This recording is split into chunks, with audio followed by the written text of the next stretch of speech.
We wake up every day loyal to this community, loyal to these people. And I often feel like that loyalty is not returned. Loyalty is elastic.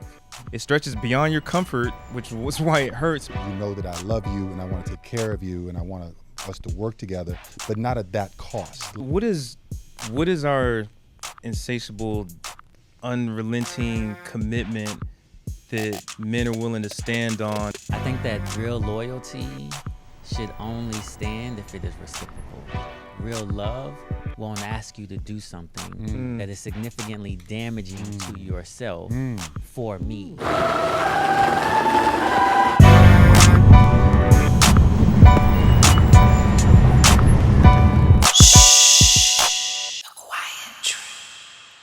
Let's roll.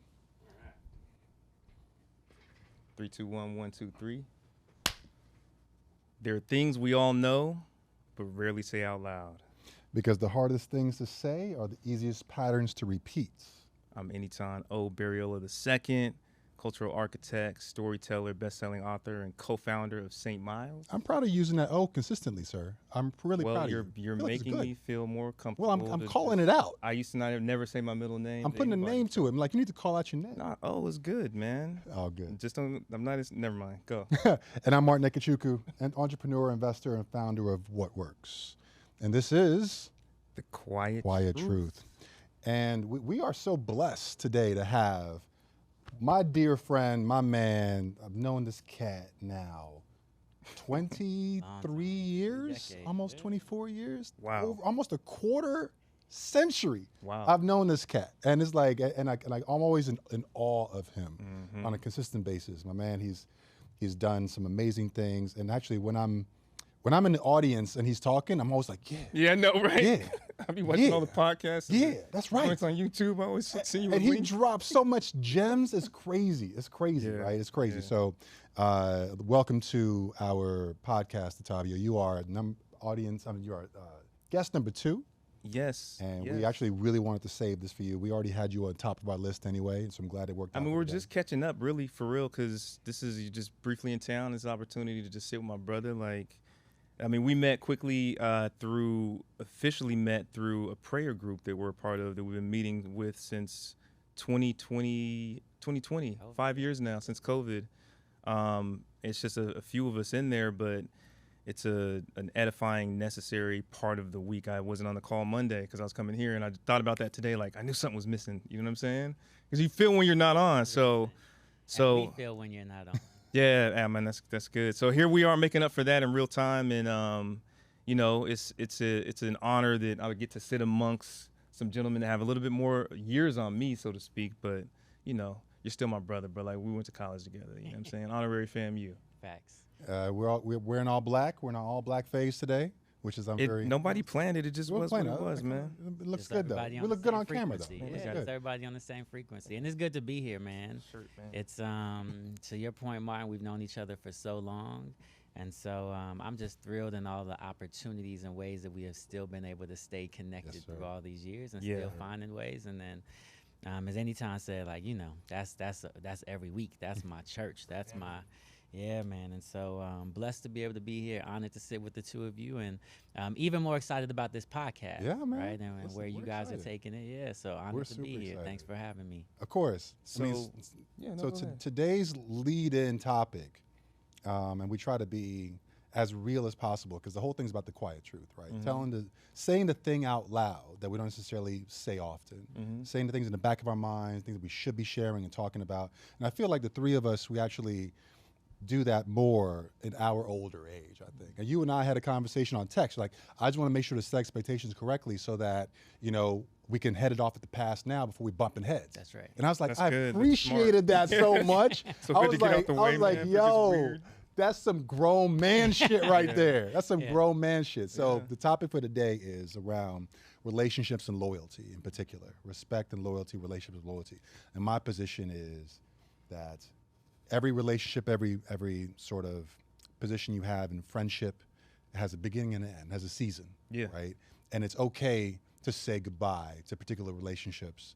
And there are some that you start off with that you will fight your way through, and maybe you shouldn't fight your way through. Maybe you should not pick up the phone and try to solve that problem all the time. Maybe you should actually step back a little bit and let them do their own thing, because now you become a crutch in it, right? Where you're necessarily adding to the situation. You're actually, in a negative way, sort of like necessarily, you're impacting them negatively. Yeah. So yeah. That's my position. And I think that just to preface it, this is something that, people talk about often, but they speak of loyalty in the form of romantic relationships. But we're talking about platonic relationships, business relationships, the impetus of loyalty and the root of it, and what it really means, and when does it expire, and what are the codes to actually invest in loyalty, to abide by loyalty, to be loyal. Like, what does it actually mean? So defining like what loyalty is, because I think a lot of people have it confused, right? A lot of ride or die women, men, whatever, end up dead, unfortunately. So when is loyalty, when is it disloyal to you? Ooh. Yeah, I love that. I love the idea of starting with what we think loyalty means. And I've been kind of like running it through my head. But for me, what I think loyalty means is the willingness to stand in the gap, even when it's inconvenient. That's Bible. Even when it's invisible, even when it's not rewarded. Yeah. Right? That's kind of my anchor for this conversation. And so every time I speak, I'll be coming from that kind of definition and understanding. What do you guys think? And that's the podcast. Ladies and gentlemen, this guy's good. And that's the bottom line of that's like this conclusion of this guy. But living in the gap, man, I feel you on that. But living in that gap is important. But at one point in time, does that gap become the burden, right? To where it's pulling you down. Yeah. Now you feel as though you have to do something. It's almost like, I'm not saying that this is every single scenario, but I can imagine people in the military have brothers. Yeah. And they go into the brotherhood of the military service, and they have a wife and a kid and a family back home. And they got to leave them on an ongoing basis. Yeah. Right? At what point in time do you say, all right, I need to spend time here because it's taking me away from that thing, right? To be able to split up loyalty to who I am as an individual because of my military service versus I got to spend time with people that love me and I'm going to grow old with, that have my heart. I mean, how do you justify it? How do you combine that? Because that's part of the gap. But these are complex relationships. Yeah, where that initially took me is, I think what often happens for me is that in that scenario, I will be the most disloyal or the most distant from the people who I know are the most loyal to me. Whoa. Meaning, I'll go away from my family and go spend time doing military, spend time doing war, spend time on that assignment because I know my family is so loyal to me, they're never going anywhere. Yeah, I don't know that that's the correct way to be, but when I'm listening to you ask the question, I'm thinking I probably often trade off the needs, the desires, the time with those who are the most loyal to me because I know that they will always be there. What is our insatiable, like, unrelenting commitment that men are willing to stand on and die about in terms of our just affiliation and relationship with loyalty? It's like I think about, on Drink Champs, right? Nori always does the what is it called? The loyalty or respect. Yeah, loyalty, respect at the end of the game. And it's always something that people really take time to ponder. And I'm wondering, like, it made me think of how it's such a cultural asset. It is such a value culturally where it's like, yo, if you're disloyal, all bets are off. All rules are out the window. It's like the ultimate. So people have this addiction and subscription to loyalty. And I'm thinking, like, at what point is there a healthy level of it? Is it required? But at what point are you overdosing? Like, what point is it? Isn't it like La Cosa Nostra, right? It's like mafia. If you're in that point, like you're loyal to the family above all things, but then you got to go kill somebody. That's got to be a line, no? I'm just saying, is there how do you tell the difference between a relationship that expired, a season? Seasons change, right? Like, everything is seasonal. In the same way that it's, you don't wear turtlenecks in the summertime, it's not the winter. So it's like, at what point do you acknowledge that the season has changed and you're supposed to, and how does that, what's the delta between that outlook, for somebody that... And that question can actually be also part of marriage. I mean, you and I have been married before, are married now. Yeah. So it's like, you're obviously married. It's like, when does that season change? I mean, we've had our conversations about the things we went through, and there's a changing of that season where he's like, I can't give you what you need anymore. Even though as much as I want to be here, I can't give you what you need. I gotta almost like triage myself first. Yeah, I'm trying to figure out where I want us to go, because I think that real loyalty should only stand if it is reciprocal. So like you're asking that question of like, when is the trade-off? When is it? I think that real loyalty, real love won't ask you to do something that is significantly damaging to yourself for me, right? It won't force you to prioritize my needs for you, right? And I think that I think that's probably just something that's true for many of us, which is that we should be evaluating the places where we are giving our loyalty, and in those places where it's not reciprocal, where they're not willing to stand in the gap at the same way, where they're willing to sacrifice who you are, what you have going on for their own needs, then we probably need to question whether they deserve the type of loyalty that we're giving them, right? So if I'm not getting the same loyalty from the person as they're giving to me, and it's an imbalance in that relationship, that's really a moment of reevaluation of what it is.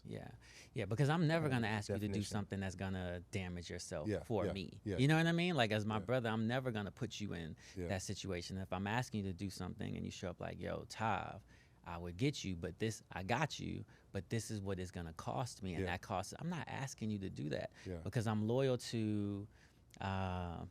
In order to be loyal to my friend, I'm loyal to your dreams, your hopes, your ambitions, what you want to get out of this life, and I'm not going to ask you to sacrifice that for me. And I love that, because you and I actually talked about that, because we're you and I building, we're creating, and we had a conversation about what it will cost for this thing to happen.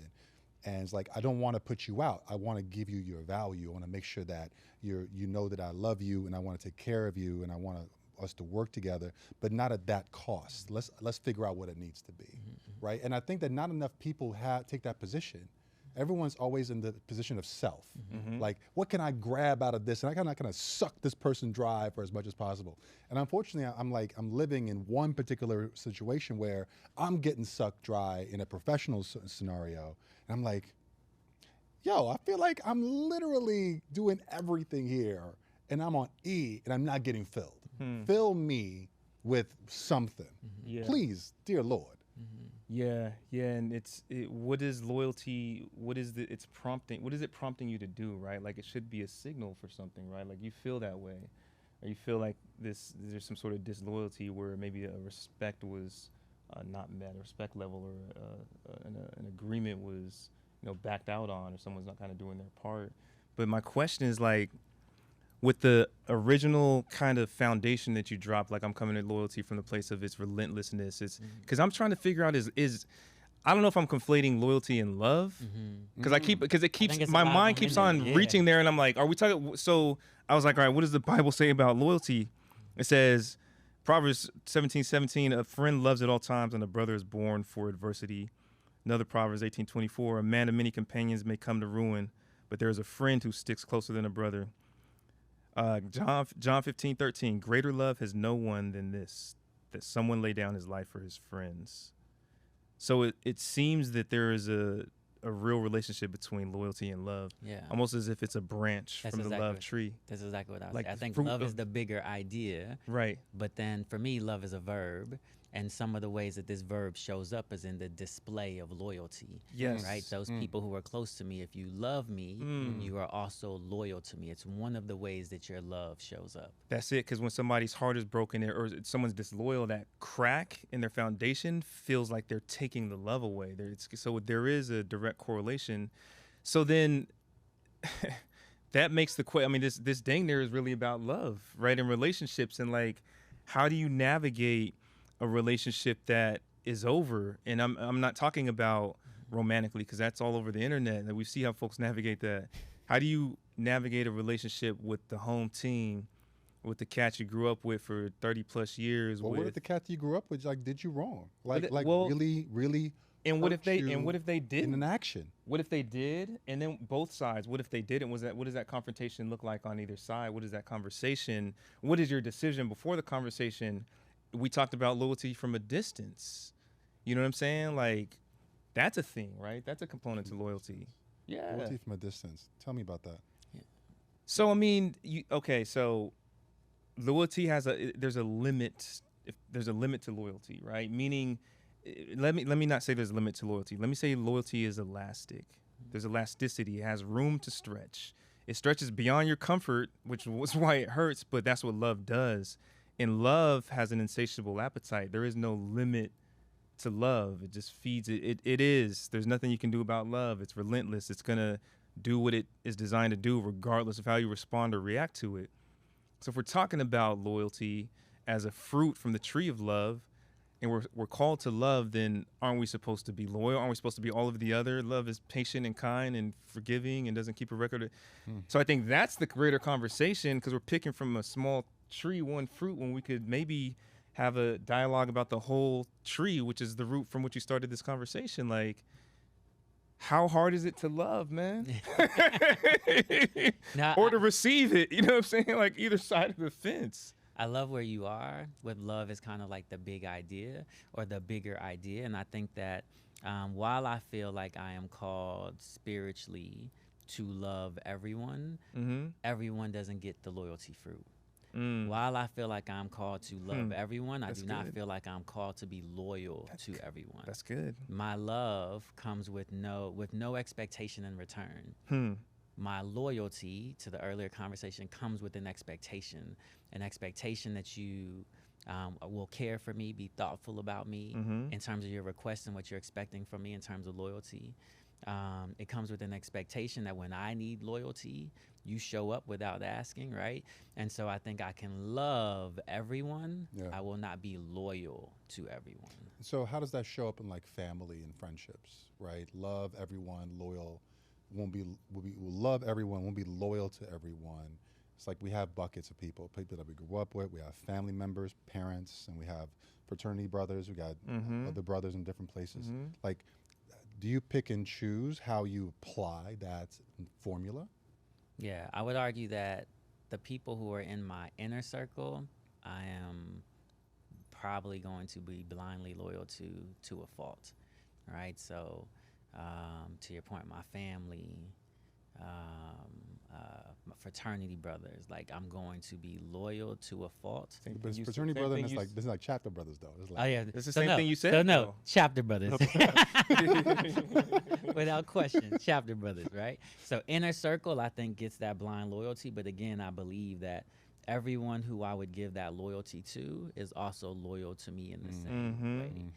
They may not have the same means or resources, but they are loyal to me in a similar way. And then outside of that, those people are still, those people who get my loyalty have probably done something to earn my loyalty. Yeah. You've probably showed up for me in some way, shape, or form. Or appreciated the way that I showed up for you in some way. There's some deepening of the relationship that has unlocked, I'm going to use the fruit of that tree, right? It's just not given. Yeah. And it's, I mean, look, I think that it's a difficult subject. It's something that the culture, again, is really, we're subscribed to it. And there's a such thing as blind loyalty. And I think it's important to note that, like you mentioned, like that if that bucket, that isn't added to your bucket, right? It's not reciprocal, because that lends itself to the idea that things are seasonal. And if we're talking about trees, fall is around the corner, those leaves start to turn brown, and the season changes, and there's evidence of the season changing. And when you don't listen to the evidence or the conviction, you're in trouble. You're hanging on to something that's dying, something that's designed to change and to grow and to develop. So it's like, when you hold on to something that's expired and it's dead, that consumes you and you become that thing. So when do we know how to navigate the difference between like, yo, this is over and this is the season that it was, and I thank God that I had this time, but this is it. And I think we're all doing that in our older age. Yeah. I think that right now my time is incredibly valuable. Yeah. And not necessarily like from a financial perspective, while it is also that. It's also that too. But and also just in that time spent on things that bear no fruit or bear few fruits, right? and our time right now as a 48-year-old man that's trying to like build and grow, where I'm putting my hours in my day is absolutely purposeful and intentional. Yeah. Because when in my 30s, I was spreading it out everywhere, be like, yo, let me just figure this out, figure that out. Now I'm like, I don't think that's gonna work out, so I'm not even gonna spend my time there. But this has with these persons, this and this and this feels like a formula, and the only reason it won't work will be because of external factors I cannot control.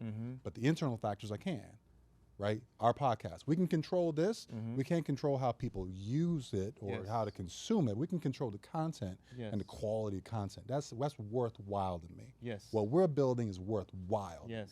Everything else, I'm like, I don't know, man. I look at folks sideways now. I'd be like, can you help me? I'm like, You've done it to me a few times.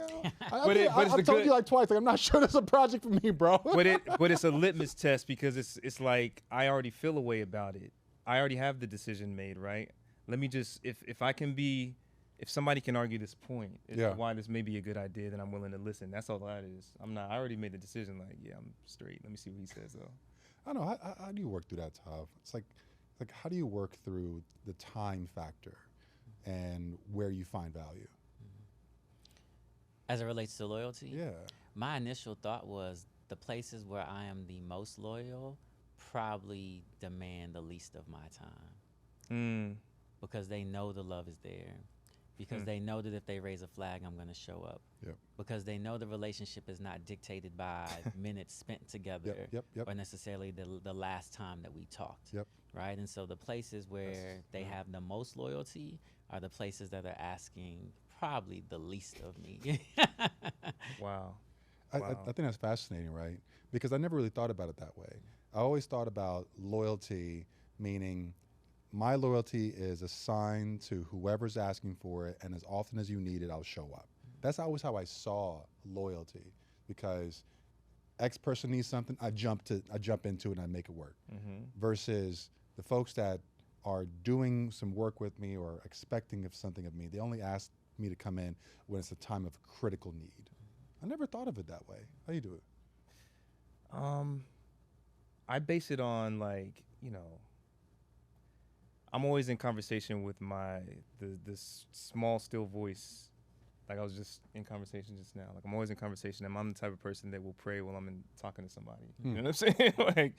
I try to stay as in conversation with God as possible. So sometimes I'm in my flesh, and sometimes I'm in my spirit. Sometimes I'm like, man, I'm from Cali. Like we have a certain type of mentality from the Bay, particularly.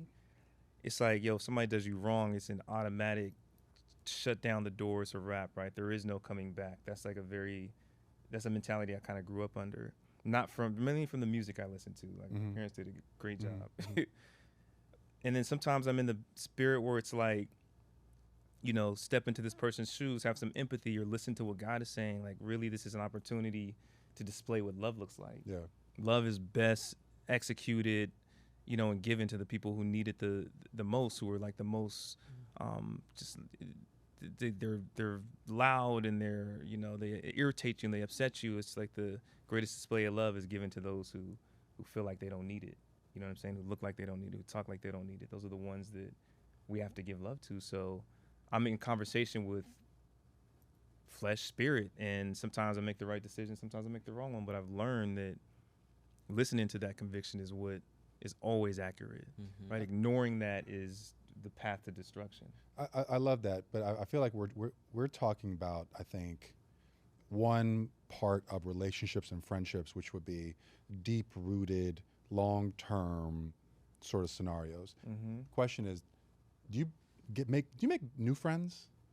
Very rarely. Very rarely. Yeah, at this age, I'm actually on the opposite. I'm like, I don't need any new friends. And if a new friend creeps in, something amazing happened. Yeah. Like, because I don't give it away freely. Yeah, you know what I mean? And I'm so satisfied and full with the love and the brotherhood that I do have.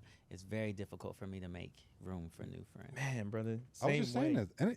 E is my only new friend I've made in the last 5 or 10 years. Y'all are the whole crew is the new for me, because I'm like the same way. It's, you know, it takes me even a long time to like, I'll be side-eyeing everything, you know. It was like, it takes me a long time. I'll be 2 years in, like, hold on, what's the, because you've cultivated this protection and this bubble that works for you, and it's safe there, and you've already weeded out the people who mistreat you in those spaces, right? So like, you're like, I'm good with these 5, sometimes 3, 7 friends that I have. You also don't necessarily want to go through the whole get to know you phase, the dating phase. 1000%. Like, Detavio knows my story front and back. I know his story front and back. I know everybody's in my circle front and back, right? It's like, I could sit here right now, I can tell you Kareem's story from grad school to today. Yeah. Like, every single thing that happens just by talking to him, I get all that, right? Yeah. Shout out to Kareem Cook, the man. It's like same thing. It's like, so I think that for us in our older age, yeah, you learn, it's like, man. yo, I'm like, I don't know if I want to learn nothing about you, bro. Right. Yeah, but you also come at it from a point where it's like, you know how some dudes say they like older women because they know what they want? It's like older people, after a certain age, they start giving less Fs, right? Like 60, then you see grandmas, they just say whatever. And I love it. But the way that we mature and the experiences we've had, we know how to be friends. We know we don't have to talk every day. Like, we've been through the war and the battle scars, so we kind of know how to apply like the logic to the relationship and know that, you know, you're not going to take offense to something that didn't happen. It was a story in your head, or you learn all the little nuances of friendship. So at that point, you're just like, you know, this person relates on this level. We build when I come around them, like you end up like better off than when you arrived, right? Like they make you better just by just being, you know what I'm saying? And you make them better. It's this mutually beneficial. You want to, you know, let that feed into you and feed into that. That's a relationship that's reciprocal and loyal, and you don't have to ask for those things. It makes you stand on that. Like, this is love. Let me stand up straight. Let me fix. You know what I'm saying? It's love here. Let me get comfortable. It's all good, you know? So you honor it. Yeah. You brought up fraternity, and like, I think the pledge process is a perfect analogy for what I think it takes to make a real friend. Yes. Right? So in 6 to 10 weeks, they are trying to forge relationships that will last a lifetime. In 6 to 10 weeks, they are trying to forge the same relationship that you have with someone that you've known since you were 2, 3, 4, 5 years old, and you know what it takes, standing in the gap for each other. Pressure cooker. It takes pressure. It's right, and so the desire to go through the pledge process with somebody new off of nothing just doesn't happen for me anymore. If someone is close, we have probably been through a version of a pledge process. You know what I mean? Yeah. Like, even if you take our group, like, we pledged together. Yeah. Right? That's what it feels like. We don't be letting nobody in. Yeah. He be trying to, I be like, man, you gotta kind of pledge, bro. I mean, I don't know how to pledge. That works, but we pledged. We did. We gonna know where We've been through deaths. We've been through COVID. We've been through, you know, we've been through so much.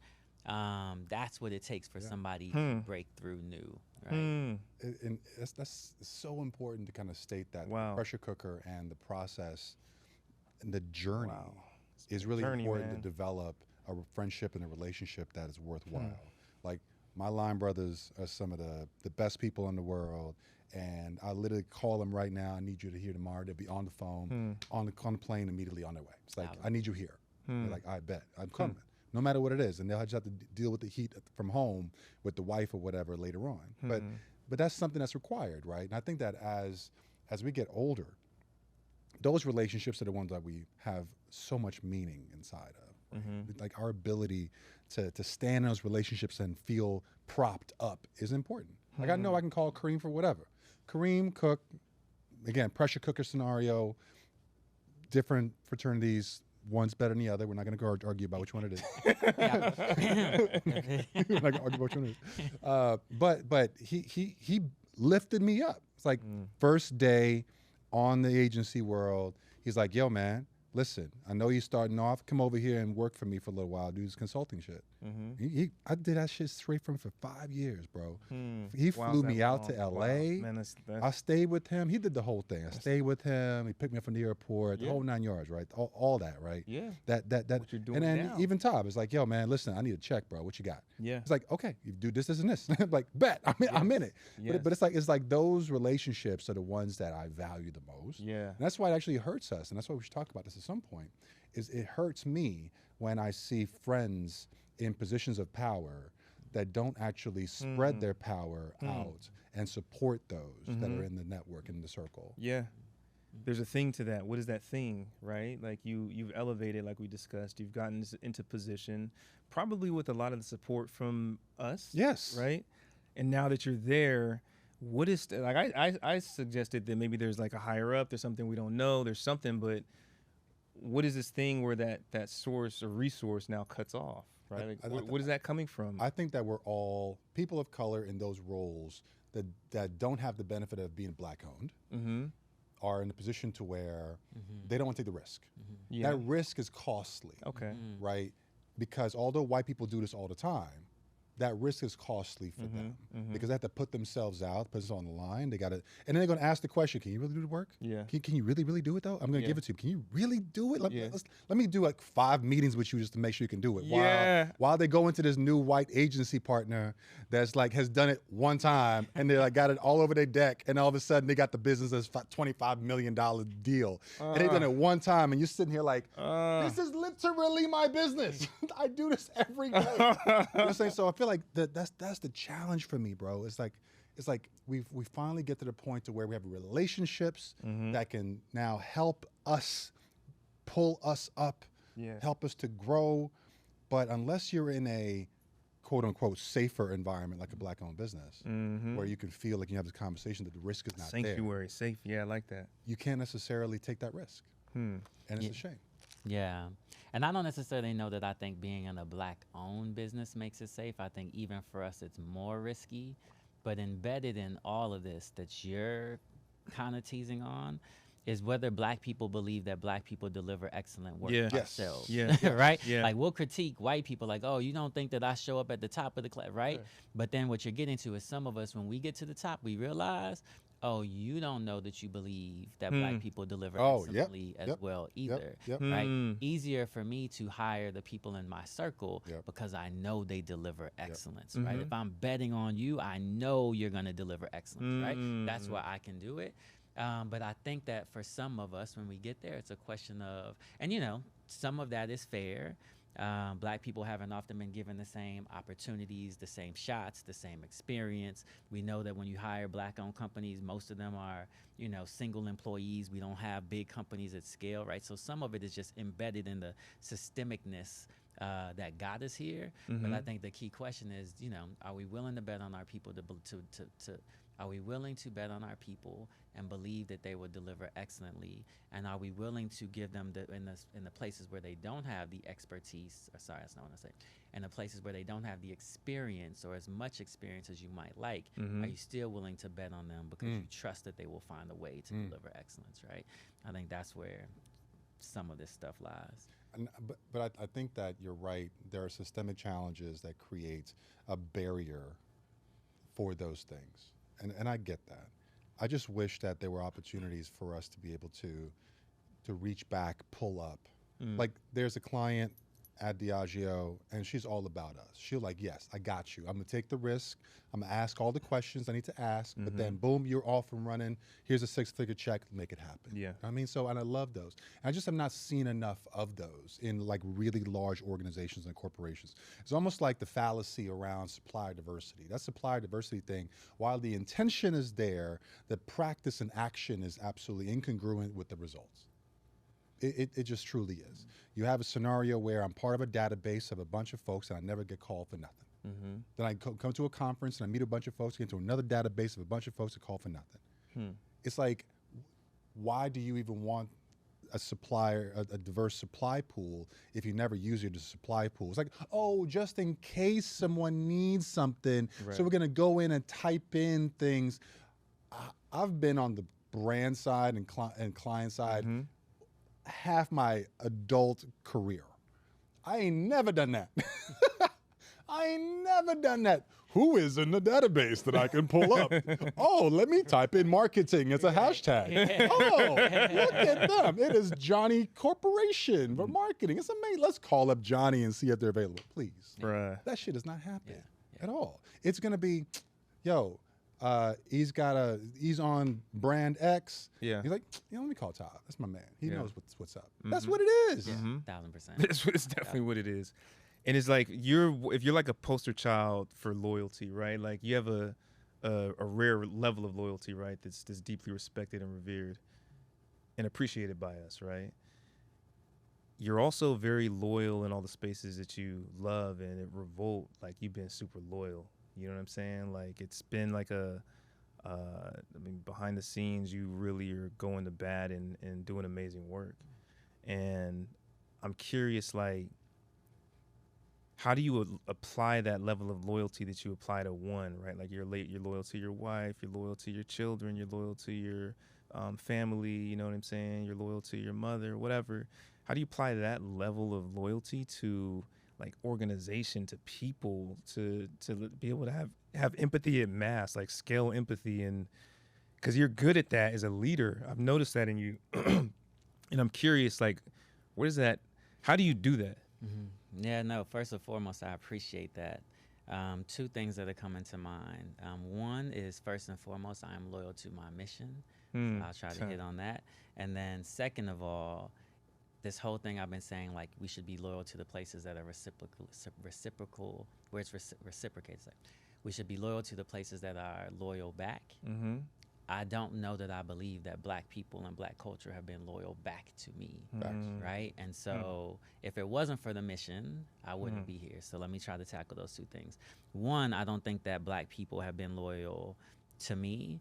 And I don't, I'm not demanding it actually, because again, it's part of the mission of the assignment. But I think about all of the creators I cut checks to, people I put money in their pocket, and I'm not HBO, I'm not Netflix. We're not sitting on billions of dollars to throw into content. I'm not even BET. BET's content budget probably at least 10x mine, if not more, right? So every time we put a check out, it means something. The number of creators who will take those checks and run, the number of creators that will, that it feels like they are disrespectful for how they deliver on their piece of that promise is often high, right? You think about it from like an audience standpoint. Black people will scream, we need black news, we need black media, we need people telling our stories. Here we are building and doing that every single day. But then the question is, do they show up? Absolutely not, right? Wow. Not at the numbers and in the ways that we would need to show up in order to scale in the way that our dreams require.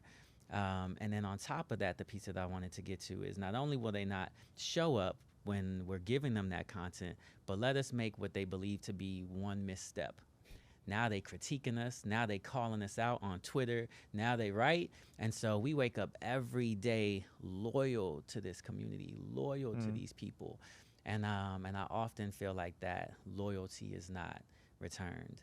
So then why do it? Because for me, the mission is bigger than everything. The assignment is bigger than everything. Bible, you've been using the Bible. Bible says with great power comes great responsibility. I recognize, I was sitting with one of my boys one day, and he's incredibly smart, incredibly genius, and this was a real conversation. He looking at me, one of my chapter brothers, he says, man, I'm trying to figure out whether I should go make $1 billion or not. He's like, I know that I can do it. I know that I have the capability of doing it, but I'd rather spend a bunch of time with my family, it's gonna playing cost video games, cost right? of success. Exactly. So he's looking at the cost of making $1 billion, even though he's capable. And where he lands is he says, it feels so irresponsible to have this level of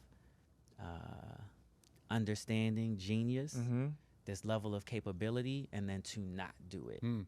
Wow. That's how I feel about black people and black culture. Ooh. That God has blessed me with so much, from a learning, from an understanding, from a way that I can pick things up, from the way that I see and can conceptualize and build and move. It would be irresponsible for me to not build and try to build something great for my people, regardless of whether or not they are then returning that loyalty and returning that love. I just see it as part of the assignment, so that's why I'm here doing what I do. So the mission supersedes.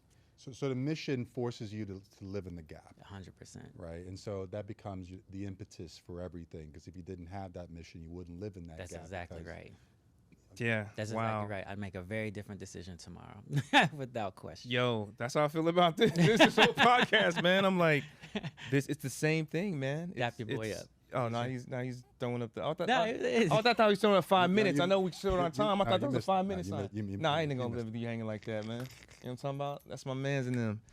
No, but seriously, I mean, I feel that way about this podcast. I felt like, man, I'm walking by faith in the sense that it's like the mission feels much greater than my comfort. I'm being called to something, and I'm responding to that call.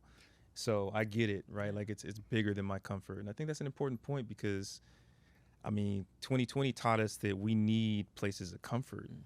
It really isolated us into new like little pockets of comfort, and we have our own little communities. We have our own communities, and eventually that's going to have to shift, right? Like we're going to have to come together and have some understandings and some new perspectives on this next juncture of the journey. So that's part of the purpose of this, to provide like new perspectives through conversations that we're not necessarily having, right? But we're having them in different pockets. Yeah, in different pockets. We're having them in different pockets, different group texts, but it's not this collective or, why don't we put this out there so people can think about it? Yeah. You know what I'm saying? And consider something else because this isn't working, man. Yeah.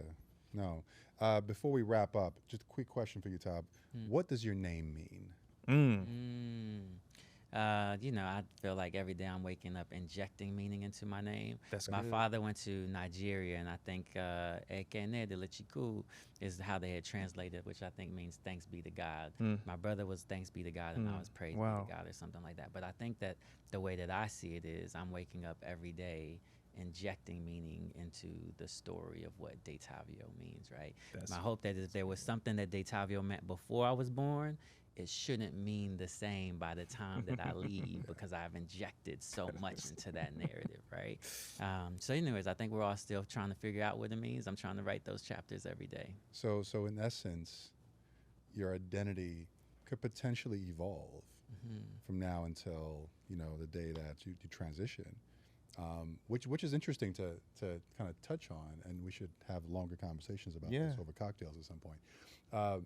Because we've been having these very deep conversations around identity and how identity shapes who we are today and tomorrow, and having legacy or heritage and calling back the legacy and heritage, which is closer for us than others, right?